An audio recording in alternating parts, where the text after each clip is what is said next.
Bismillahirrahmanirrahim. Assalamualaikum warahmatullahi wabarakatuh.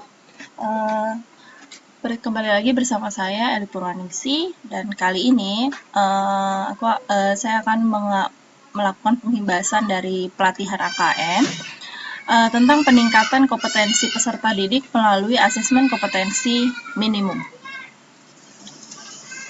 Nah, sekarang kita tahu nih bahwa situasi saat ini UN tidak lagi dilaksanakan oleh pemerintah. Nah, alasannya kenapa UN dan mungkin akan digantikan dengan asesmen kompetensi. Nah, yang yang pertama, materi UN itu terlalu padat sehingga siswa itu lebih cenderung untuk penguasaan konsep dan bersifat kognitif. Nah, kemudian saat UN juga terkadang menjadi beban siswa dalam suatu pemetaan mutu sistem pendidikan nasional, di mana UN hanya melihat dari aspek kognitif dan hasil belajar. Nah, oleh karena itu, arahan pada kebijakan baru pemerintah menggantinya dengan asesmen kompetensi minimum dan survei karakter. Nah, di mana dari AKM ini terdiri dari 3 hal atau terdiri dari 3 aspek yang akan dinilai, yaitu yang pertama kemampuan dari literasi. Literasi ini kemampuan bernalar seorang siswa dalam menggunakan bahasa. Nah, kemudian adalah numerasi. Nah, numerasi ini adalah kemampuan untuk menggunakan nalar dalam matematika. Jadi penggunaan aplikasi dari segala bidang matematika dituangkan dalam menggunakan logika-logika kehidupan sehari-hari.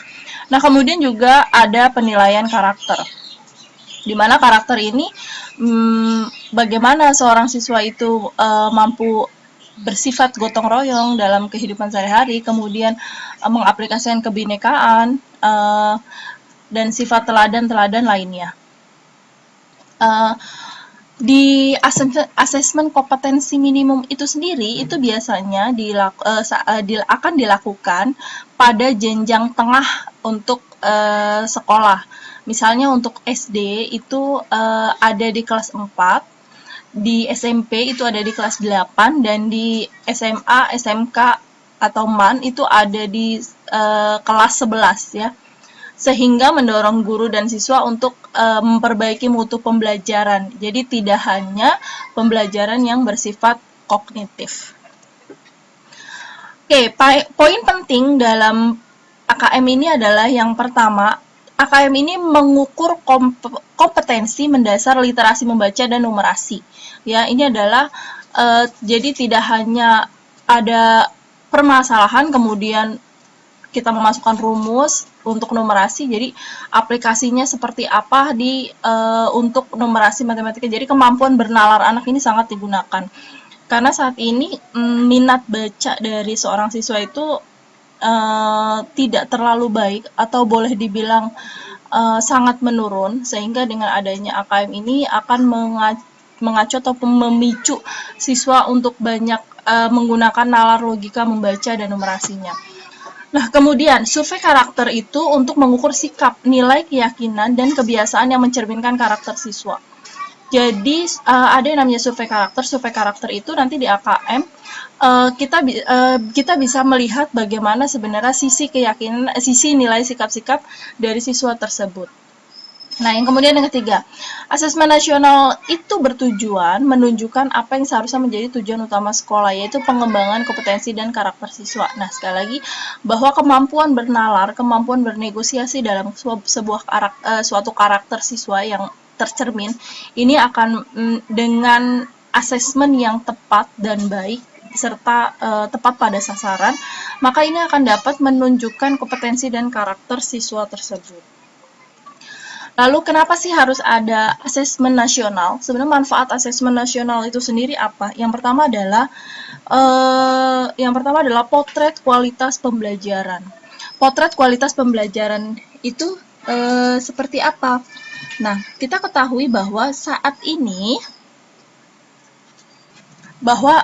kualitas pembelajaran di sekolah mengedepankan atau menekankan kepada kompetensi dan karakter siswa, sehingga adanya asesmen nasional yang tepat, yang baik, maka akan menunjukkan kualitas pembelajaran yang baik.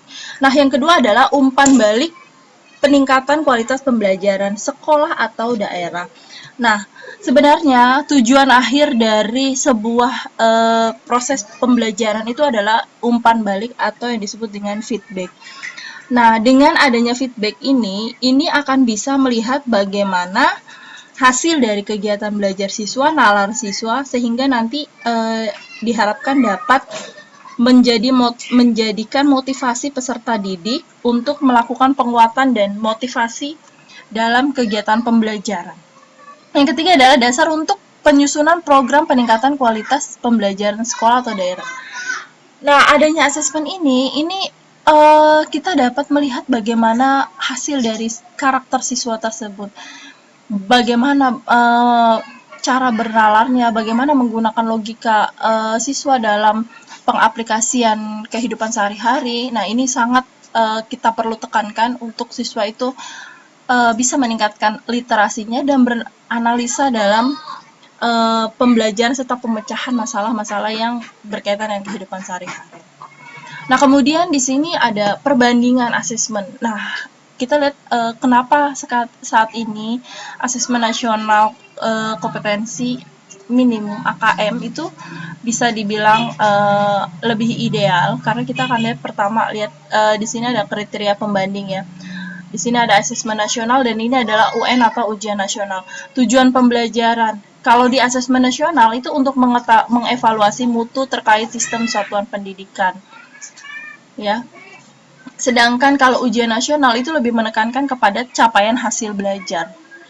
Ya, jadi kalau asesmen nasional itu lebih kepada evaluasinya, kalau ujian nasional itu lebih banyak kepada hasil dari kognitifnya. Jenjang penilaian, ya, kalau di asesmen nasional jenjang penilaiannya ini hampir sama ya. Nah, cuma kalau di asesmen nasional itu ada di jenjang tengah ya, seperti kelas 4, 8, dan 11, sedangkan ujian nasional ini ada di jenjang akhir, kelas 6, 8, dan 12. Nah, ini di level siswanya ya. Terus kemudian subjek siswa. Subjek siswa di sini di asesmen nasional menggunakan survei. Siswa dipilih secara acak. Jadi kalau asesmen nasional itu subjek siswanya itu adalah dipilih secara acak ya, secara random. Sedangkan kalau ujian nasional itu semua siswa di tingkat akhir. Ya, model soalnya. Kalau di asesmen nasional itu model soalnya berbagai macam ya, ada pilihan ganda kompleks, menjodohkan, isian singkat, dan uraian. Sedangkan kalau di ujian nasional itu biasanya hanya pilihan ganda dan isian singkat. Ya. Sasaran penilaian, asesmen nasional penilaiannya pertama kompetensi literasi, terus kemudian numerasi dan karakter ya. Sedangkan kalau ujian nasional itu adalah penguasaan terhadap mata pelajaran, biasanya bersifat kognitif. Sekarang metode penilaian. Metode penilaiannya asesmen nasional itu menggunakan Computerized Multi-State Adaptive Testing atau MSAT. Sedangkan kalau ujian nasional kita biasa menggunakan CBT ataupun PBT ya, paper. Oke, selanjutnya, sekarang teknis pelaksanaan asesmen nasional. AKM yang pertama kita ada AKM, kemudian survei karakter, dan kemudian survei lingkungan belajar. Dari asesmen kompetensi minimum itu sendiri itu terdiri dari dua ya, dari literasi dan numerasi. Di mana literasi itu penekanannya adalah tentang bagaimana memahami bacaan, menggunakan bacaan, terus mengevaluasi hasil bacaan dan merefleksikan hasil literasi yang dibaca ataupun diamatinya. Kemudian kalau dia asesmen numerasi itu bersifat memahami dari konsep penggunaan numerasi tersebut, pengaplikasi dan bernalar. Ini adalah jadi bagaimana aplikasi kehidupan sehari-hari yang dituangkan dalam bentuk kombinasi literasi dan numerasi.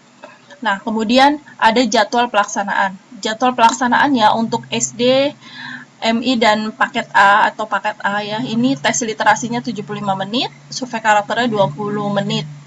Nah, di hari kedua, tes numerasinya 75 menit, survei lingkungan belajarnya 20 menit. Nah, kemudian untuk MTS, SMA, ataupun SMK, ini tes literasinya 90 menit, tes numerasinya 90 menit, dan survei karakter 30 menit, dan lingkungannya juga 30 menit.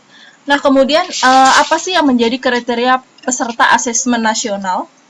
Ya, yang pertama adalah seluruh satuan pendidikan. Nah, tidak semua siswa ya, jadi hanya sampel saja dipilih secara acak ya. Kemudian diambil kelas tengah, 5 atau 4 tadi 8 dan 11. Setiap peserta mengerjakan tes literasi membaca, survei karakter, nanti ada literasi, numerasi, survei karakter, dan survei lingkungan. Nah, ini bentuk soal dari asesmen kompetensi minimum. Itu ada bentuk soalnya pilihan ganda ya. Kemudian ya di sini ada pilihan ganda. Nah, kemudian ada pilihan ganda kompleks. Nah, pilihan ganda kompleks ini siswa dapat memilih lebih dari satu pilihan ya, lebih dari satu pilihan yang dianggap benar. Nah, kemudian yang ketiga adalah menjodohkan ya. Di sini juga ada soal tentang menjodohkan. Kemudian ada isian singkat dan uraian. Jadi benar-benar sangat mencakup semua bagaimana cara penyelesaiannya. Karena bentuk soal di sini berbeda dengan UN. Kalau UN itu biasanya hanya pilihan ganda dan isian singkat. Nah, di sini komponen AKM literasi membaca ya. Ini ada konten, terus kemudian proses kognitif dan konteks. Mungkin bisa dibaca, sebelumnya juga sudah dijelaskan. Untuk lebih detail nanti bisa di-pause ya. Nah, kemudian ini adalah contoh AKM numerasi ya. Jadi sekilas saja tentang permasalahan ini. Ini adalah saya tidak menuangkan bagaimana permasalahannya, tapi gambaran bentuknya ya. Jadi kita lihat di sini ada kerucut ya. Nah, kerucut ini bisa kita aplikasikan seperti rumah atau atap genteng ya. Ini adalah salah satu gambar. Ini belum pemecahan masalah ya, tapi kurang lebih bentuk dari numerasi itu seperti itu. Jadi aplikasi kegiatan sehari-hari yang kita temukan di lingkungan kemudian diaplikasikan atau diterapkan dengan pembelajaran kognitif atau pembelajaran teori yang sudah didapat di sekolah. Oke, baik, itu saja dari saya. Mohon maaf kurang lebih, tetap semangat. Assalamualaikum warahmatullahi wabarakatuh.